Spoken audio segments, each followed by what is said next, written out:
Hey, Chrissy here. I am a landscape architect and the owner of Kismet Design. I am a very process-driven designer, and I love sharing what I do and how I do it with anyone who's interested.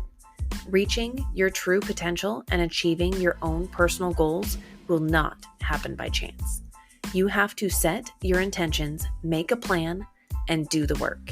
Thank you for joining me to nerd out on design.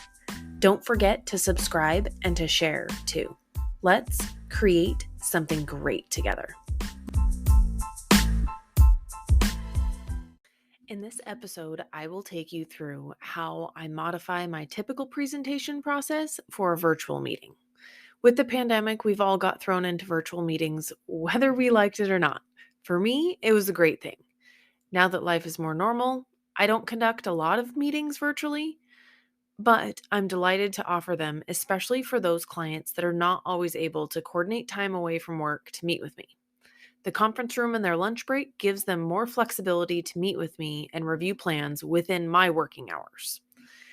It was something that I had thought about for years, but never really had the need and never really had the push to make it happen. Well, there's a silver lining in everything.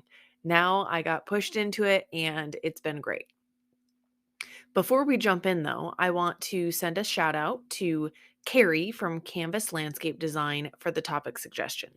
I love hearing what all of you think about the content and especially love topic suggestions.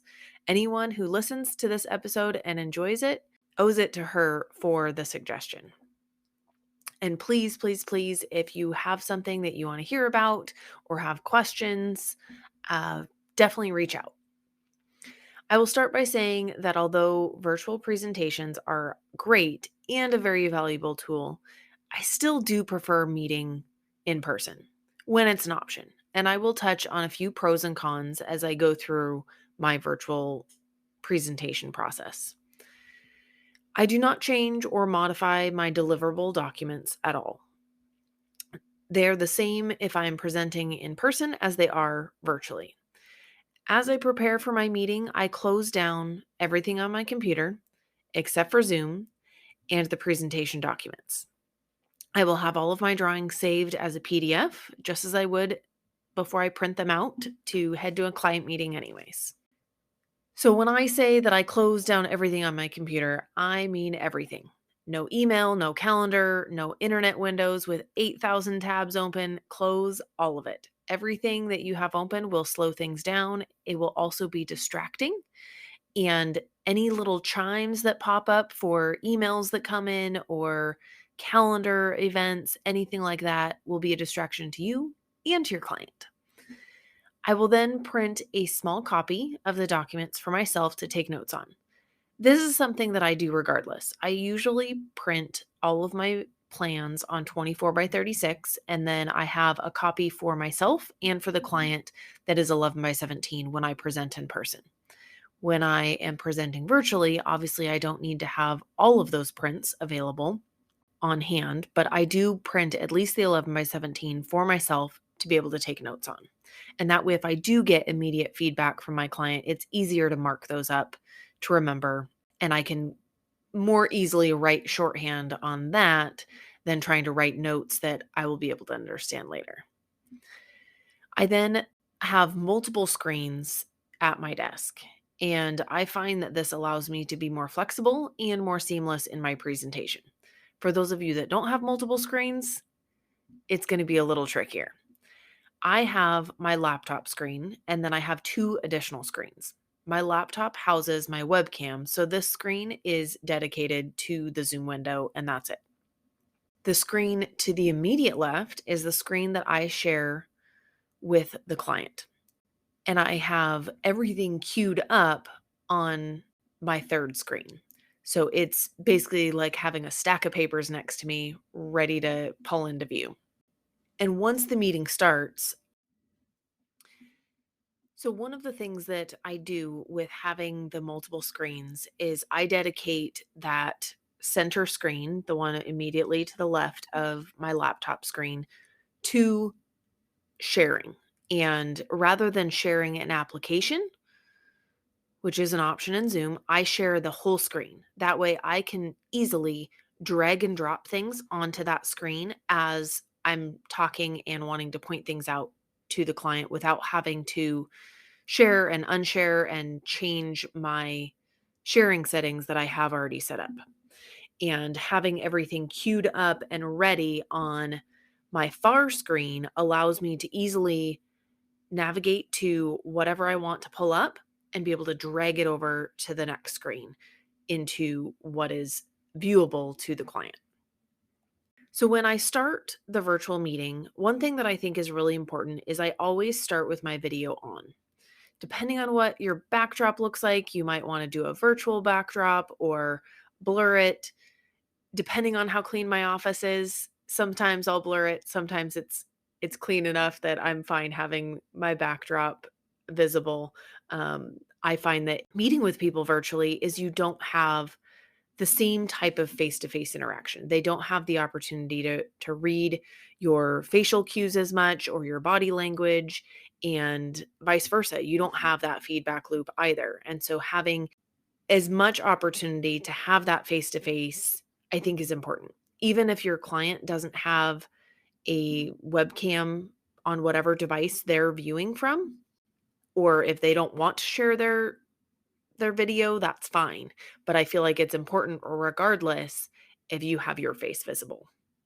And that also goes into being strategic about where your webcam is, if it's attached to your laptop, if it's separate, making sure that it's somewhere that you can easily look into the camera or not look like you're looking super far away. And I will let clients know ahead of time that I have multiple screens.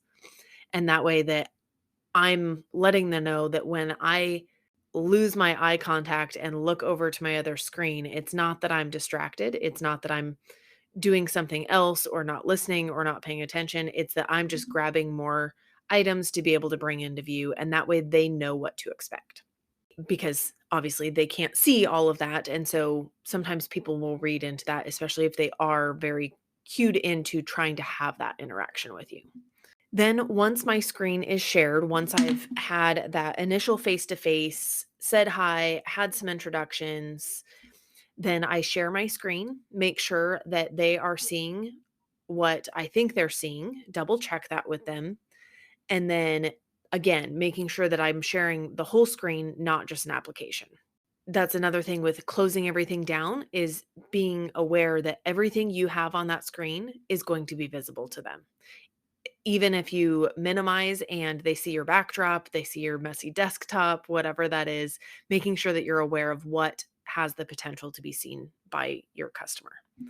And then queued up on my other screen, the items that I will typically have is any additional PDF drawing documents that I want to have available, any supplemental images.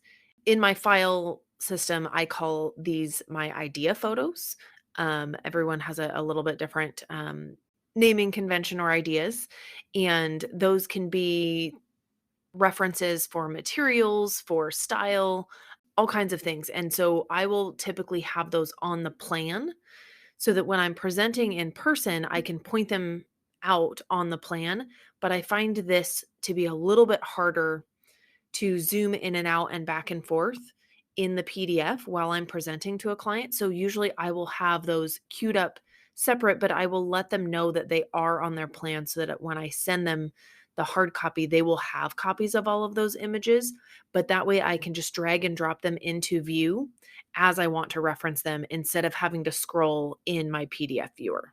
And then I also have open my file containing their existing landscape photos. That way, when we're talking about a view from a certain area or what, if I have shown that we need something very tall up against a big blank space on their house, that way, if I need to, I can bring up their photos of their space. And this is really in place of the ability of meeting in person, where when we're talking about certain elements, we can walk outside into their space and I can say, okay, right here is where I'm thinking your fire pit will be. And that big specimen tree out of the kitchen window is going to be over here. And I can stand there. And oftentimes I'll raise my hands in the air, pretend like I'm a tree. And that way they can really kind of engage and understand how the plan actually would come to life in their space. Where when you're meeting virtually, you don't have that opportunity. So having photos of their space available for reference, especially if there's confusion on where something might be or what view we're trying to either engage with or block, it's really good reference to have open and available. I always have it up. Sometimes during the meeting, it doesn't come up, it doesn't feel necessary, so I won't reference it, but that way they're there and I don't have to spend any time searching for it. And then if there's any material websites that I want to show, I always have those up and ready. That way, again, I'm not having to spend the time to search for something and potentially bring up a website that I don't want to see, or not being able to find the exact material. Like if I'm looking at a paver, for instance, I will bring that up, have it queued up to the page that has pictures of the paver that I want to show them.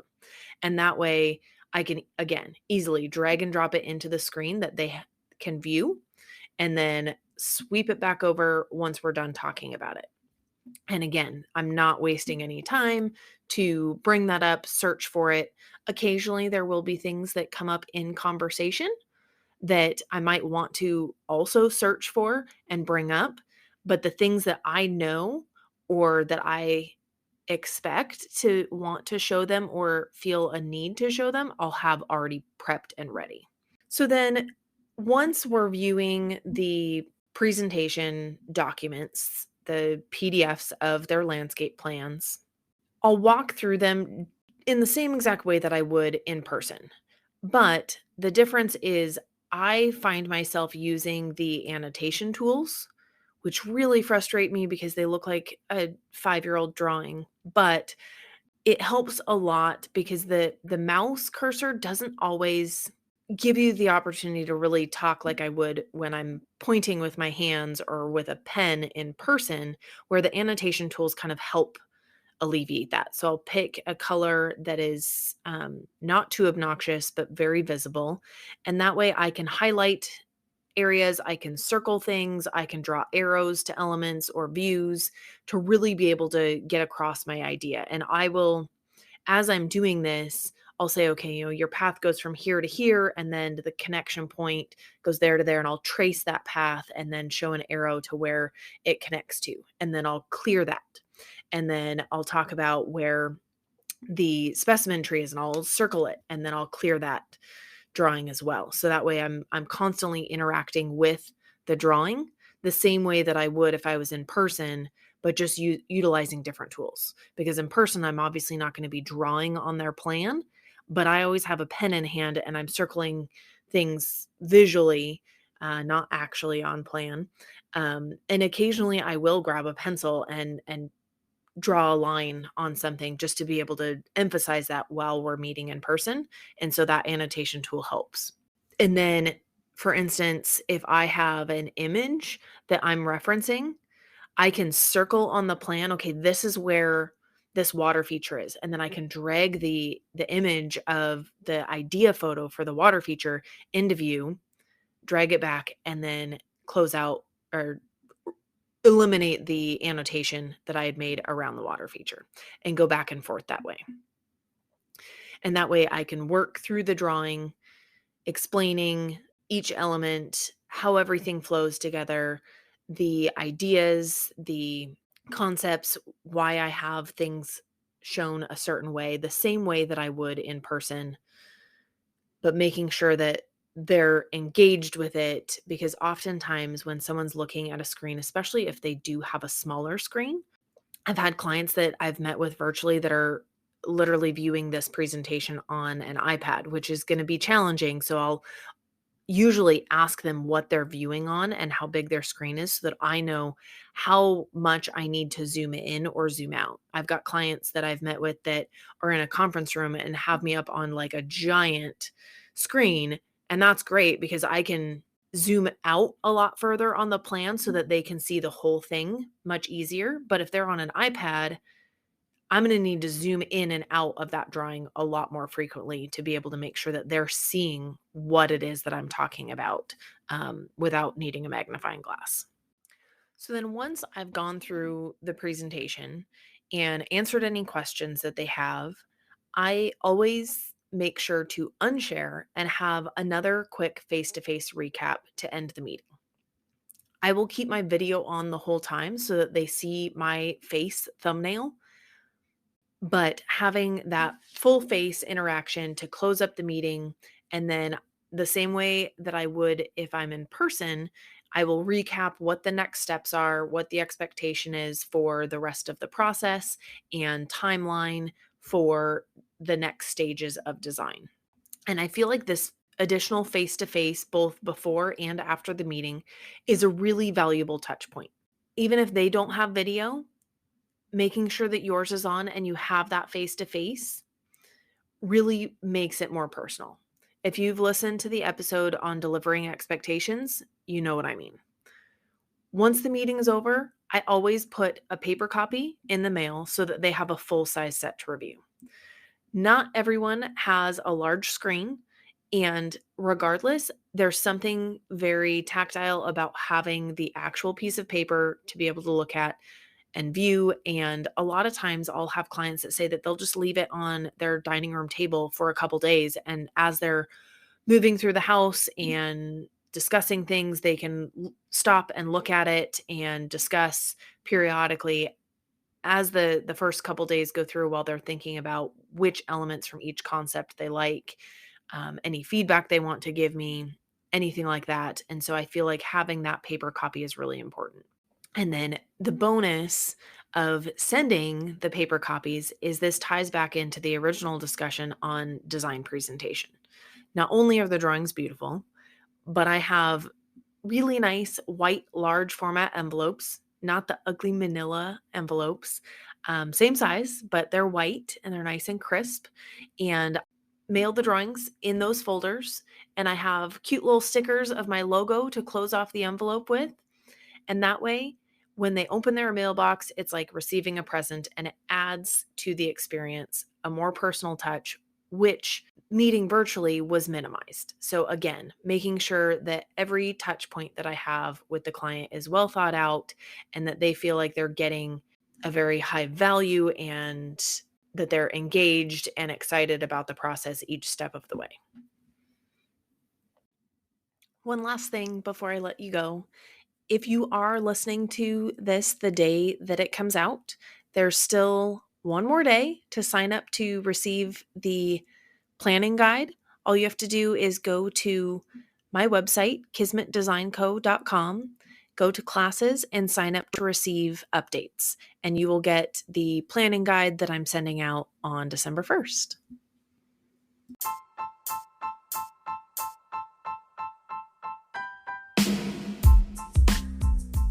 To wrap up, I want to thank you for your time.